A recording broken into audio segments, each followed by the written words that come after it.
Hello, I'm Toycat, and happy Hello Week, everybody! There is a brand new Bedrock beta and preview that's out right now that brings a lot of new content to Minecraft's next drop. It improves the spear in a weird Bedrock-only way, it changes the horse in a massively beneficial way, and also raises big questions about mob variants that will be coming to the game. Let's talk about exactly what's inside this beta and preview, and as always, this is going to come to you in 4 parts, because hello, I'm Toykai, apparently, because apparently the skin servers are down, and I'm going to be talking to you at first about the spear, which is, right here, a very interesting tool, because interestingly, on Bedrock, the damage that a tool says it does usually excludes the damage your fist did, but according to the changelog, this previously wasn't true, and so now the wooden spear, instead of dealing 1 damage, like its tooltip says, will be consistent with the rest of the tools and deal 2. This means that if we say, need to attack a cow, which has 10 health, instead of taking 10 hits to kill, the cow should die in a mere 5, which as you can see right there, was in fact true.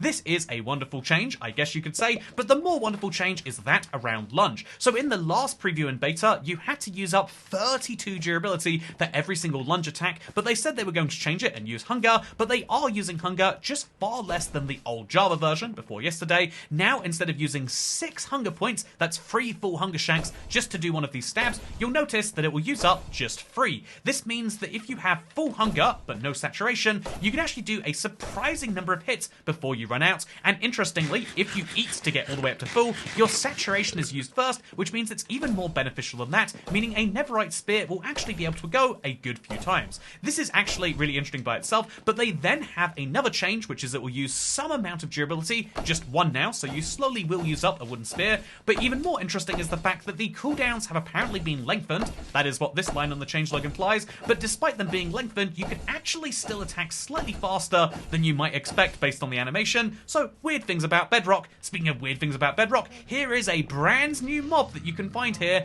It's called the Camel Husk. This is crazy because this was just a concept art, and I guess whoever came up with that concept art either has incredible guesses or knew something incredible, because the Camel Husk is real, and it's a camel ridden by a husk, but also by this wonderful skeleton we'll get into later. For now, let's talk about the mob itself. It spawns according to the husk spawn rules, and will actually make the husk slightly less common, because where a husk previously would have spawned, there's a 10% chance of it being replaced with a husk spawn. I read this from the husk page on the Minecraft wiki. Interestingly, at the same time, I also learned that there's a 32% chance of a husk spawning with copper armor if he spawns with armor on, which is something you might not have known. If I certainly didn't. And also you might not have known that the husk camel is actually not a bad guy. He's only hostile, as he indeed very much would be right now with these guys on him, but if he doesn't have any hostile mobs on, he'll be entirely passive, and also, this is a cute detail, they have a favourite food. And so if you see a husk camel, just use some of your rabbit foot, and you can lure them towards you, and then you can use this and the riding system to actually put a saddle on here,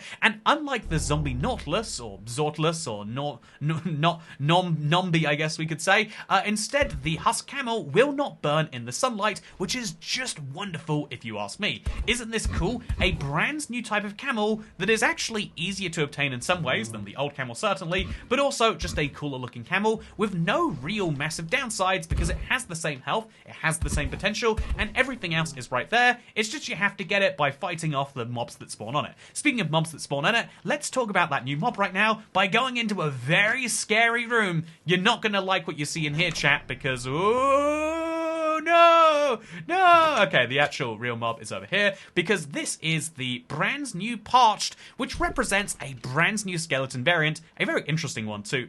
Oh no, the clouds are ruining my view of this channel that I've heard is really good and that you should subscribe to, but you totally should. Anyway, there is a brand new mob called the Parched, and it exists as kind of a variant of the skeleton. However, unlike the skeleton, it does not burn in sunlight. Unlike the skeleton, unlike the husk, it has a 50% chance of replacing those skeletons, and also, unlike the skeleton, it shoots arrows of weakness. Something I can hopefully prove by, what just happened? Oh, he rode the... Whoa, he's riding my husk. No, that is not what I want you to do at all. But I will have to now wait for him to hit me, so you can see these are arrows of weakness. Weakness is a bad effect, obviously. You can't even read the weakness because of the beta text up there. But you have to trust me that it gives you the weakness effect. And this is a... Oh, no, I don't want to attack my own camel. Don't make me do this, Minecraft. Anyway, but as you can see, you get arrows of weakness when these guys drop, as well as these things in the top left corner, regular arrows and bones and bows too. They have all the regular skeleton drops plus these. This is clearly meant to be the skeleton answer to the husk, and just immediately, you know, I think in the same way that certain Minecraft features immediately make you think about what about the rest, when copper blocks came in, people wanted copper stairs, and when we have the, again, what is clearly the skeleton version of a husk, now that raises the question, why don't we have the zombie version of a stray, or indeed the zombie version of a bogged? Also, now that we have this brand new skeleton version of a husk, should it spawn in the trial chambers? It very much could, there's still a few weeks left to go, but there's a lot of interesting questions that the Parched raises as our next major new feature. But yeah, here's something that spawns out in the wild, and I do think that it really is starting to get interesting, because Minecraft used to be very against variants. They had the big variant update in 1.10, they made a few more with the drowns in 1.13, and then they kind of strayed away from it,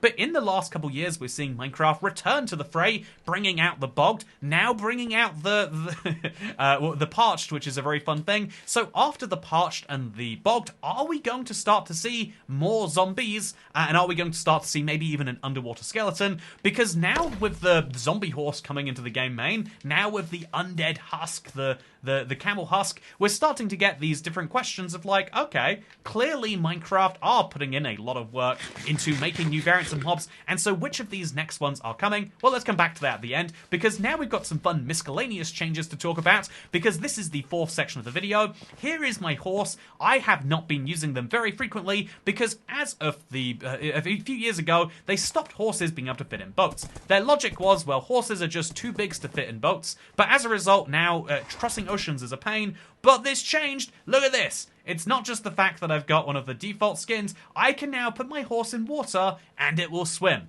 This is what horses do in real life, and it's quite wonderful if you ask me. They sadly can't jump out of the water like players can. This is the best jump they've got. So as far as underwater mounts go, you still might want a Nautilus, or a zombie Nautilus, which by the way, according to this changelog fix, will now work in the daylight with armor without burning, so that's kind of nice. But yeah, if you want to have a horse and you want to have it in the water, or get it across the water, you can now do so. Now obviously, this is still slower than getting off your horse and then simply leading him. As you can see, I can move at full speed, or I can even swim, and the horse will have to follow me. Actually, let's confirm that's true. Let's go at full swimming speed right now. As you can see, we can drag the horse faster than he will swim himself, so for really big distances of water, this technically doesn't change anything, but it's just a really nice usability improvement. Oh, that lead is not attached very well to this bow at all. It's a really nice usability improvement, and I love that Minecraft are actually replacing features. You know, a part of me wants to be like, well, why didn't they do this when they removed the boats? Or why didn't they wait to remove horses fitting in boats?